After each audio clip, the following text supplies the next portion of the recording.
Before Messi and Cristiano Ronaldo, the best player in the world had another name, a Brazilian who turned football into art. In 2007, he was untouchable. The best in the world, champion of Europe, the Prince of Milan. But what you may not know is that all of it was only possible because of a miracle. At 18 years old, Kaká almost lost everything. His career, his dreams, even the ability to walk. He was just one step away from never playing football again. But from the depths of a hospital in São Paulo, he rose, not just to play again, but to conquer the impossible. This is not only the story of a football star who reached the very top, it's the story of a boy who stood on the edge of the abyss and against all odds wrote his name among the immortals.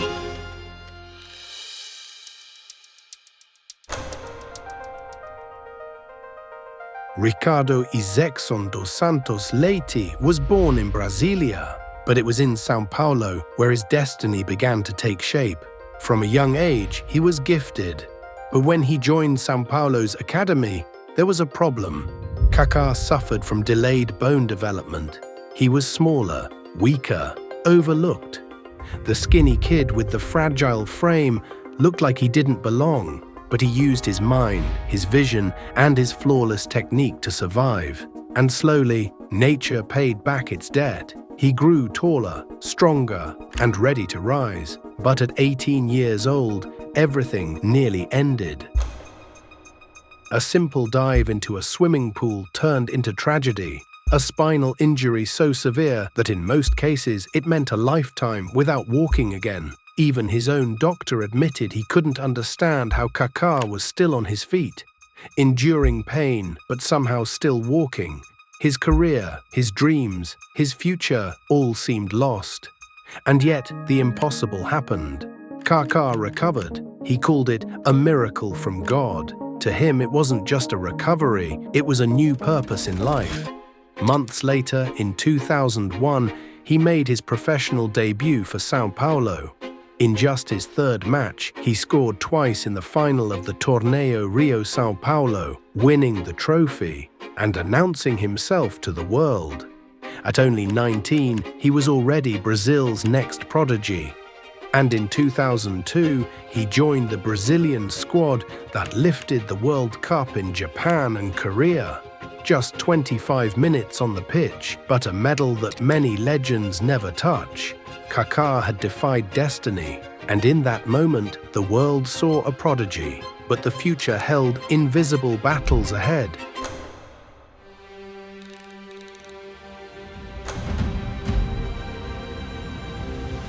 In the summer of 2003, Europe welcomed its newest Brazilian jewel. For just 8.5 million euros, a bargain even back then, Kaká left São Paulo to join AC Milan. Milan was already a cathedral of legends. Maldini, Pirlo, Seedorf, Shevchenko, Gattuso.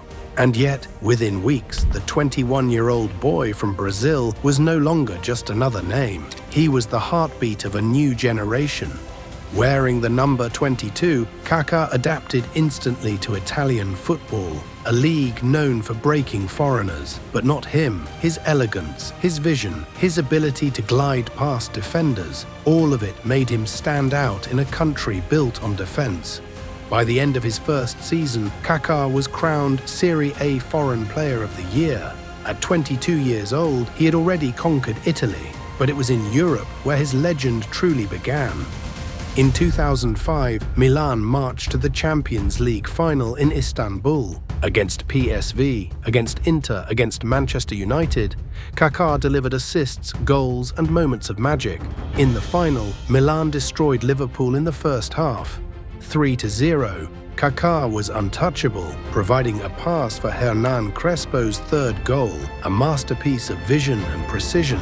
But then came one of the darkest nights in football history. Liverpool rose from the dead, scoring 3 times in 6 minutes. Milan collapsed, and Kaká's brilliance was buried under the weight of one of the greatest comebacks the game had ever seen. It was a cruel ending. But even in defeat, the world had witnessed a truth. Milan had found its new prince. Kaká was no longer the miracle boy from São Paulo. He was now the Maestro of Milan, and his greatest symphony was still to come.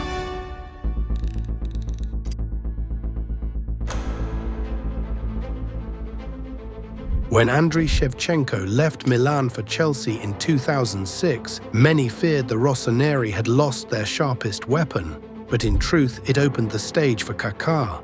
No longer just the playmaker behind the strikers, he became the leader, the engine, and the soul of Milan. And in the Champions League of 2006 to 2007, he delivered one of the greatest individual campaigns the tournament had ever seen. Against Celtic in the round of 16, he scored the decisive goal in extra time, saving Milan when they were on the edge of elimination. Against Bayern Munich, he scored in the first leg, then delivered the assist that sealed qualification in the return match. And then came Old Trafford. Facing Manchester United, Kaká produced his masterpiece, a goal with his weaker foot, gliding past defenders, humiliating Evra and Heinze in a single move, leaving Van der Sar helpless. In that semi-final, Kaká dismantled United, carrying Milan to yet another final. And in Athens, against Liverpool, revenge was served. A free kick from Pirlo deflected by Inzaghi gave Milan the lead. And then in the dying minutes, it was Kaká who delivered the killer pass, splitting Liverpool's defence, putting Inzaghi through for the decisive goal. Milan lifted their 7th European Cup, and Kaká finished as the tournament's top scorer with 10 goals. That year, there was no debate.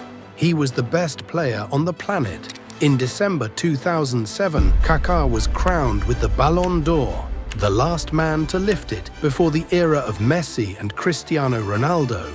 For a brief shining moment, Kaká stood alone at the top of world football. The Prince of Milan had become its king. But glory is never eternal, and as the world crowned him, destiny sharpened its blade.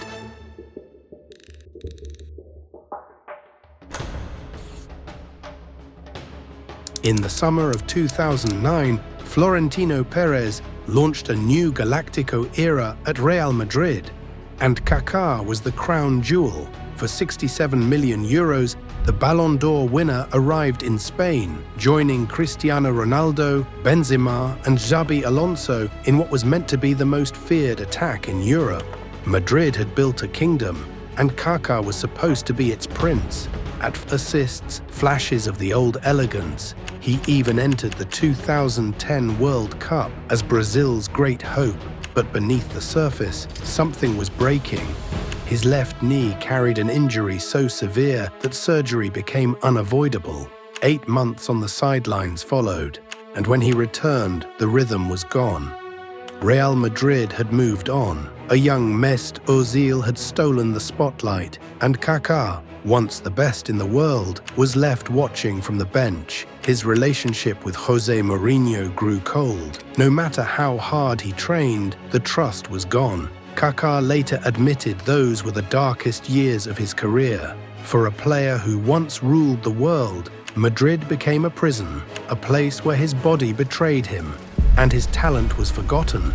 Kaká had gone from Ballon d'Or winner to a forgotten luxury. The dream of Madrid had turned into a nightmare, and soon he would search for a way home.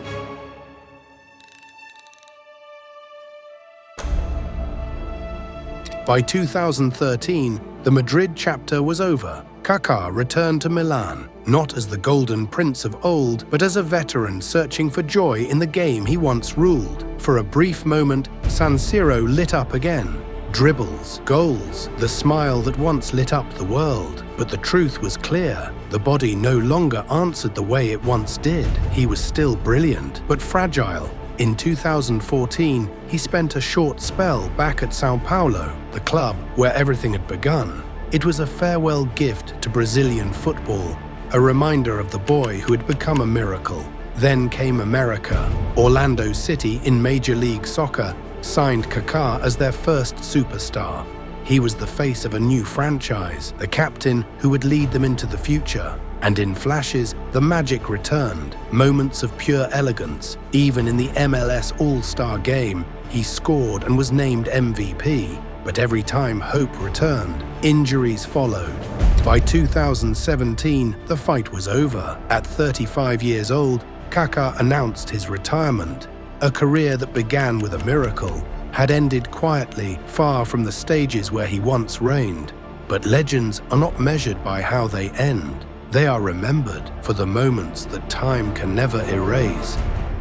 Kaká's career was not defined by longevity, it was defined by brilliance. He was not the player of a decade, he was the player of a moment so dazzling, so pure that it remains untouchable.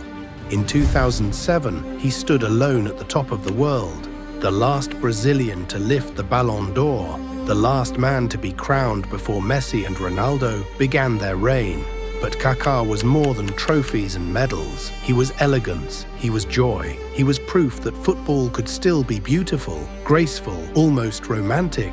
Fans remember him not only for his goals and assists, but for the way he carried himself, humble, gentle, a superstar who never lost his smile. He was the player even rivals could not hate. From the miracle in Sao Paulo, to the throne of Milan, to the struggles in Madrid, Kaká's journey was never just about football. It was about resilience, about faith, about rising when everything seemed lost. And that is why his story endures, because legends are not only remembered for how long they shine, but for how deeply they touch our hearts when they do.